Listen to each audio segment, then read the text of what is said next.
Hello friends, આજે આપણે બનાવીશું એક સરસ એવી મીઠાઈ. સાબુદાણામાંથી આપણે એક મીઠાઈ બનાવીશું. તો અહીંયા આપણે 3 જાતની સાબુદાણા આવે છે, 3 વેરાયટીના. તો એક મોટા આવે છે, એક મીડિયમ આવે છે અને એક એકદમ એનથી ઝીણા આવે છે. તો અહીંયા આપણે એકદમ ઝીણી વેરાયટીના સાબુદાણા લેવાના છે અને સાબુદાણાને આપણે 3 થી 4 પાણીથી વોશ કરી લેશું. તો તેમાં ડસ્ટનો ભાગ હોય છે તે દૂર થઈ જશે. તો આ રીતે આપણે સાબુદાણા હાથથી મસળી અને ધોઈ નાખવાના છે. અને આ મીઠાઈ અહીંયા આપણે બનાવીશું, સાબુદાણાની રસમલાઈ મીઠાઈ બનાવીશું. તો આવી મીઠાઈ તમે ક્યારે નહીં બનાવી હોય, જો પહેલી વાર બનાવતા હોય તો અહીંયા પરફેક્ટ માપ સાથે આપણે બનાવીશું. તો આ મીઠાઈ ખૂબ સરસ એવી બને છે. બહાર મોંઘી મળે છે, ઘરે બનાવશો તો સરસ એવી સસ્તી અને સારી એવી બનશે. તો અહીંયા 3 પાણીથી મેં વોશ કરી લીધું છે સાબુદાણાને. અને હવે આપણે સાબુદાણા ડૂબે એટલું જ પાણી આપણે એડ કરીશું, વધારે પાણી તમારે એડ કરવાનું નથી. તો અહીંયા સાબુદાણા છે તે 3 કલાક સુધી આપણે એને પલળવા દઈશું. 3 કલાક થાય પછી આપણે એને ચેક કરવાના છે. તો આપણા સાબુદાણા છે તે પલળી ગયા છે, તમે જોઈ શકો છો એકદમ ડ્રાય થઈ ગયા છે. પાણીનો ભાગ હોય તો તમારે દૂર કરી નાખવો અને એકદમ સોફ્ટ એવા થઈ ગયા છે. તો આપણે સાબુદાણાને આ રીતે ખીલેલા આપણે પલાળવા હોય તો પાણી છે જ ડૂબે એટલું જ એડ કરવાનું છે. તો તમારા સાબુદાણા એકદમ સરસ એવા ખીલેલા લાગશે. તો હવે આપણે સાબુદાણામાં સાઈડમાં મૂકીશું અને હવે એક અહીંયા કઢાઈ લીધી છે, તેમાં 1 લીટર દૂધ લીધું છે. દૂધ છે તે તમારે ફેટ વગરનું પણ લઈ શકો અને રેગ્યુલર વાપરતા હોય તે પણ લઈ શકો. તો અહીંયા મેં ફૂલ ફેટવાળું દૂધ લીધું છે. તો આનાથી આપણા સાબુદાણા રસમલાઈ મીઠાઈ ખૂબ સરસ એવી બનશે અને ટેસ્ટી પણ બનશે. તમે બહાર કરતાં ઘરે બનાવશો તો સસ્તી અને સારી એવી બને છે. ઘરમાં કોઈ નાનો મોટો પ્રસંગ હોય ત્યારે તમે આવી મીઠાઈ બનાવો વ્રત કે ઉપવાસમાં તો ખૂબ સરસ એવી ટેસ્ટી બને છે અને ફક્ત 15 મિનિટમાં જ આ મીઠાઈ છે તે બની જાય છે. તો હવે આપણું દૂધ છે તેને આ રીતે 2 મિનિટ હલાવી અને આપણે થોડીક વાર એને ગરમ થવા દઈશું. દૂધ આપણું ગરમ થાય ત્યાં સુધી આપણે સાબુદાણાના બોલ્સ બનાવી લઈશું. તો અહીંયા 3 ચમચી મેં દળેલી ખાંડ લીધી છે. તમારે દળેલી ખાંડ જ એડ કરવાની છે, આખી ખાંડ એડ કરવાની નથી. તો અહીંયા 3 ચમચી જેટલો મિલ્ક પાવડર મેં એડ કર્યો છે. મિલ્ક પાવડર ન હોય તો તમે સ્કીપ પણ કરી શકો છો. તો તમે જોઈ શકો છો ખાંડ ઓગળશે એટલે સાબુદાણા છે તે મેલ્ટ થઈ જશે.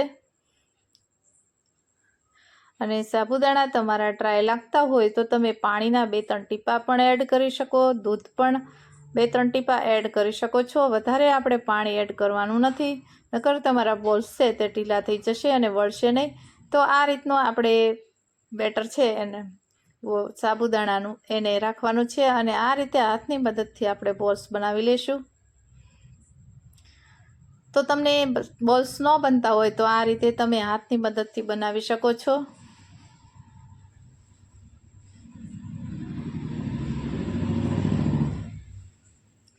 તો હવે મેં અહીંયા ઘી લીધું છે, ઘીવાળા હાથ આપણે કરી લઈશું એટલે એકદમ સરસ આપણા બોલ્સ બનશે.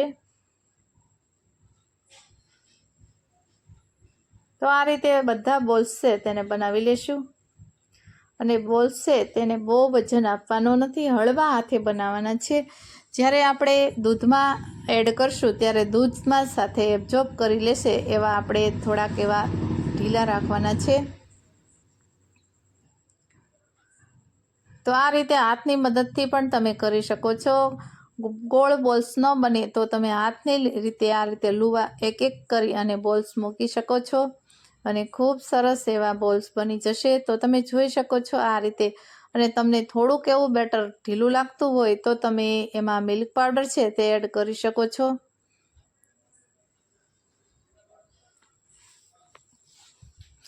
તો અહીંયા આપણા બોલ્સ બની અને રેડી થઈ ગયા છે. તો હવે અહીંયા આપણે દૂધ છે તેને ચેક કરીશું. દૂધ પણ આપણું સાઈડમાં ઉકળે છે. જો તમને બોલ્સ ન બનતા હોય તો આ રીતે તમે બનાવી શકો છો. હાથની મદદથી આપણે ભજીયા છે તેના લુવા મૂકતા હોય એ રીતે આપણે મૂકી દેવાના છે. તો તમારે ટેન્શન લેવાની જરૂર નથી. બોલ્સ છે તે વિખાતા નથી અને આપણે અટકવાના નથી ચમચાની મદદથી.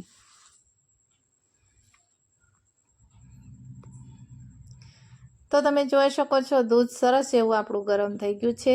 તો હવે દૂધમાં આપણે નાખીશું ખાંડ એડ કરીશું. તો અહીંયા મેં 3 ચમચી જેવી ખાંડ એડ કરીશ. તમારે વધારે મીઠાશ જોતી હોય તો તમે વધારે એડ કરી શકો છો, પણ અહીંયા આપણે મીડિયમ મીઠી એવી આપણે રસગુલ્લા મલાઈ મીઠાઈ બનાવીશું. હવે ખાંડને આપણે મેલ્ટ કરી લેશું. તો આ રીતે 1 મિનિટ જેવું થાય એટલે આપણી ખાંડ છે તે મેલ્ટ થઈ જશે. તો હવે આપણી ખાંડ મેલ્ટ થઈ ગઈ છે. તો હવે એમાં આપણે નાખીશું ફ્રૂટ કલર. ફ્રૂટ કલર તમારી પાસે ન હોય તો અહીંયા 1/4 સ્પૂન જેટલું નાખ્યું છે. ફ્રૂટ કલર વધારે એડ કરવાનો નથી, નકર એકદમ પીળો કલર તમારો આવી જશે. તો અહીંયા આપણે જેમ દૂધ પાકશે એમ આપણો કલર ખીલેલો આવશે. તો તમે તેની જગ્યાએ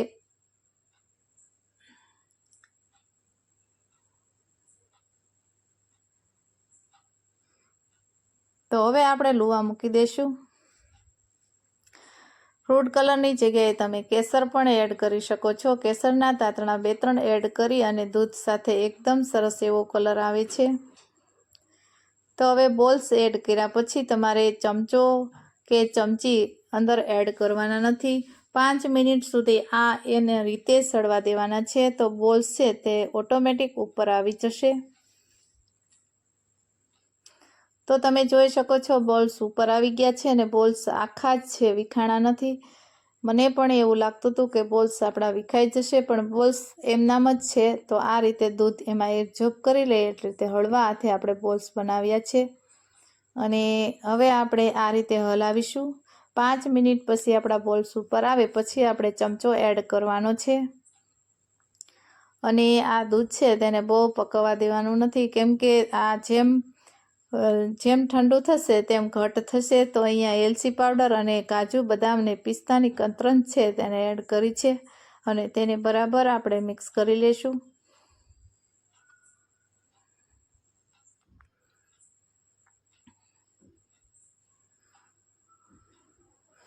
તો આવી મોંઘી મીઠાઈ તમે ઘરે બનાવશો, વ્રત કે ઉપવાસમાં તમે બનાવી અને ખાઈ શકો છો, પણ ભૂખ પણ લાગતી નથી અને શક્તિ પણ શરીરમાં રહે એવી મીઠાઈ આપણે ઘરે બનાવીશું. તો તમે જોઈ શકો છો કલર પણ આપણો સરસ એવો આવી ગયો છે અને આપણી મીઠાઈ પણ સરસ એવી બની ગઈ છે.